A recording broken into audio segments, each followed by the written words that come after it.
Welcome back to Mindful Conversations. In our first series, we explored the external pillars of our lives, our passions, technology, and goals. In our second, we turned inward to the foundations of our inner experience, success, connection, and the stories we tell ourselves. Today, we broaden our perspective, looking at the forces that shape our world: creativity, our perception of time, our need for community, and the legacy we hope to leave behind. I'm your host, and I'm thrilled to have our guests back for this final exploration. Welcome. Thank you. It feels right to be completing this journey of ideas. Topic 9: Creativity and Inspiration.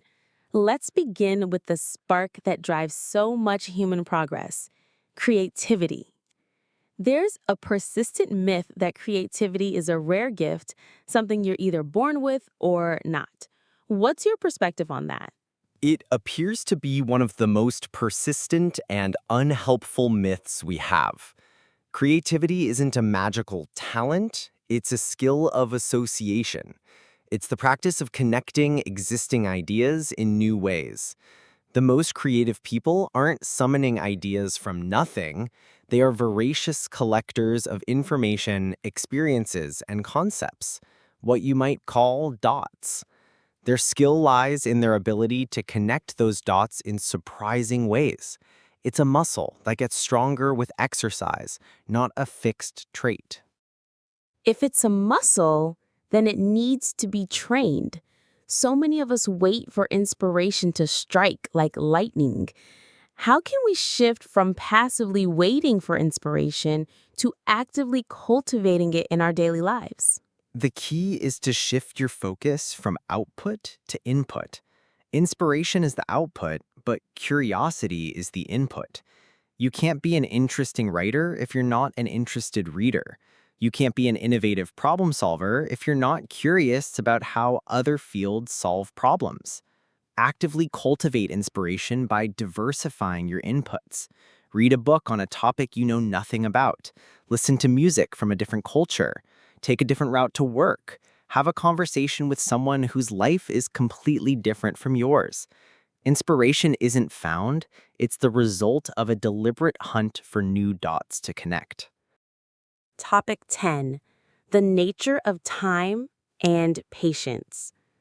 That hunt for new dots and the process of creativity itself requires something that is in very short supply today: patience. This leads us to our next topic. How has our modern, technology driven world altered our fundamental relationship with time? It has fundamentally warped it. We now live in an era of instant gratification, where we expect immediate results for everything from communication to entertainment to shopping. This has conditioned our brains to be impatient and has created what some call time anxiety, a persistent, low-level feeling that we are always behind schedule, that we aren't progressing fast enough.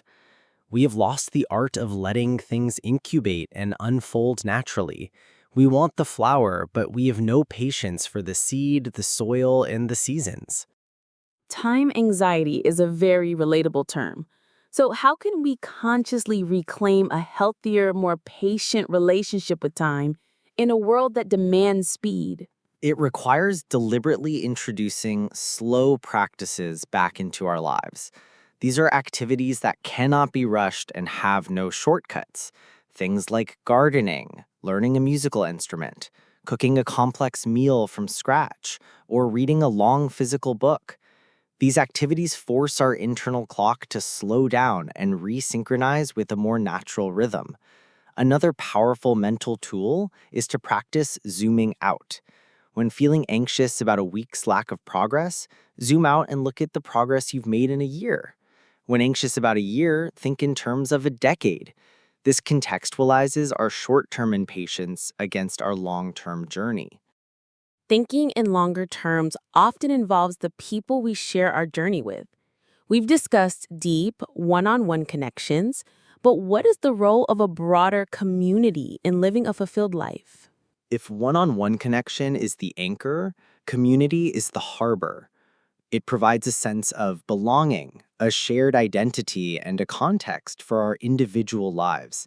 It's the crucial feeling that my personal story is part of a larger collective story. In a strong community, we find not only support in times of struggle, but also celebration in times of joy. It's where our individual strengths can be combined to achieve something greater than we could alone. It's the antidote to the isolation that is so prevalent today. That's a beautiful metaphor. Yet, finding that harbor can feel daunting in such a fragmented and often transient world. What advice would you give to someone looking to find their tribe or build a stronger sense of community? The process often begins with shared interests, but is solidified by shared values. The first step is to simply show up. Join a club, a volunteer group, a sports league, or a local workshop related to something you enjoy. This is where you meet potential community members. The second, more important step is to be consistent. Community isn't built in a day. It's built through repeated, reliable presence. And finally, be willing to both give and receive. Offer help without being asked, and be vulnerable enough to ask for help when you need it. That exchange of support is the very fabric of true community. Topic 12: Legacy and Contribution. Being an active part of a community often inspires us to think about our contribution and our long-term impact. This brings us to our final and perhaps biggest topic: legacy. How should we understand the concept of legacy in the 21st century? The concept of legacy has become more democratic. It has shifted away from the old idea of building monuments or having your name in a history book. Today, legacy is less about the grand, singular achievements and more about the cumulative effect of our daily actions. It's not just about what you leave to people when you're gone, but what you leave in people while you're here. Legacy is the wisdom you share, the kindness you offer, the encouragement you give to a colleague, the values you instill in your children. It's the sum of your contributions, both big and small. So it's less about building a statue for yourself and more about planting trees whose shade you may not get to sit in. With that understanding, how can we live more intentionally with our own small, personal legacy in mind? A powerful and simple way is to adopt a guiding question to ask yourself at the end of each day or week: did I leave things a little better than I found them? This could apply to a project at work, a conversation with a friend, or even a public space you visited. This question shifts the focus from what did I get to what did I give. It encourages a mindset of consistent, positive contribution. Living this way, day by day, is how a meaningful legacy is quietly and powerfully built. To focus on what we give, not what we get. A profound and fitting end to our entire conversation series. This has been a truly enlightening journey through the ideas that shape us. Thank you once again for sharing your insights with us. The pleasure has been entirely mine. Thank you for facilitating such a deep exploration. And to our listeners, thank you for joining us on Mindful Conversations. May your conversations be ever more mindful. Welcome back to Mindful Conversations. We've journeyed from the tangible aspects of our lives to our internal mindsets and out to our place in community and time. Today, we venture into the final frontier, the abstract forces that guide our experience. We'll explore the balance of logic and emotion, the constant nature of change, the universal search for meaning, and the quiet pursuit of wisdom. I'm your host, and I'm honored to welcome our guest for this culminating discussion. It's a pleasure to be here. These are the big questions, and they're always worth exploring. Topic 13, the balance of logic and emotion. Let's start with the two great forces that often feel like they're at war within us: logic and emotion. Our culture tends to praise logic and distrust emotion. Is this a helpful way to view ourselves? It appears to be a deeply flawed and limiting perspective. The idea that logic is good and emotion is bad is a false dichotomy. They are not opposing forces. They are two different, equally vital information processing systems. Emotion is rapid, intuitive, and provides us with crucial data about our values and what truly matters to us. Logic is the slower, more deliberate system that can analyze that data and formulate a plan. The goal isn't for logic to conquer emotion, but for them to be integrated, to achieve a state of emotional intelligence. So emotion is the data and logic is the processor. How can we, in a practical sense, get better at listening to the data from our emotions without being overwhelmed by it? The first step is simply to name the emotion. The act of labeling, saying, "This is anxiety," or "I am feeling grief," creates a small space between you and the feeling. It allows you to observe it rather than be consumed by it. The second step is to ask a curious, non-judgmental question. Why is this feeling here? What is it trying to tell me? An emotion is a signal. Anger might be signaling a violated boundary. Sadness might be signaling a loss. When you treat your emotions as messengers instead of enemies, you can begin to work with them, using logic to decide on the wisest course of action. So emotion is the data and logic is the processor. Topic 14, the nature of change and adaptability. That decision to act often leads to change, which is our next topic.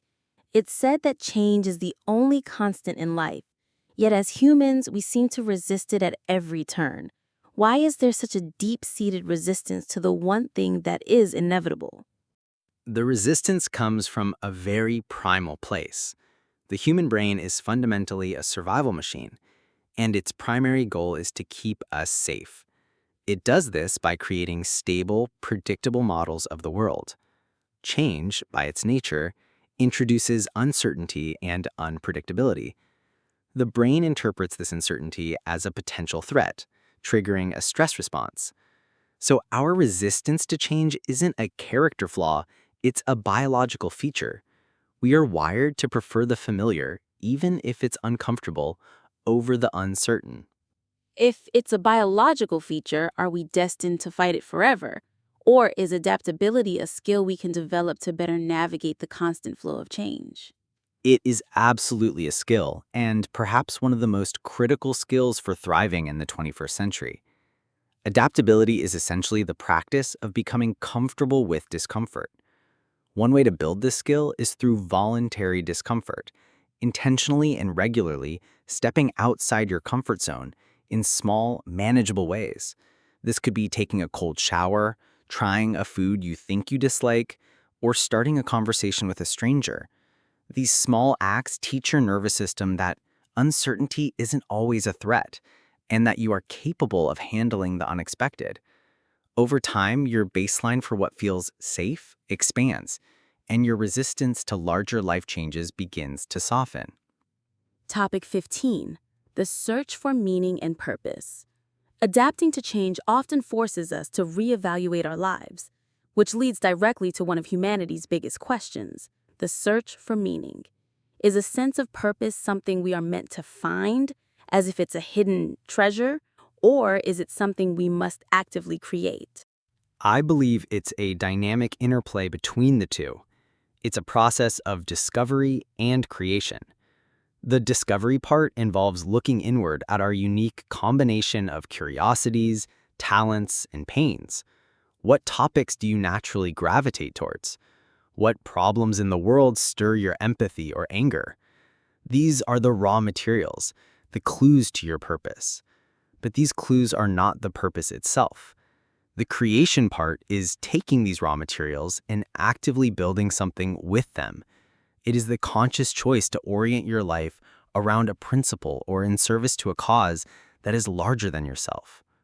So purpose isn't a destination, but a direction we choose to build towards.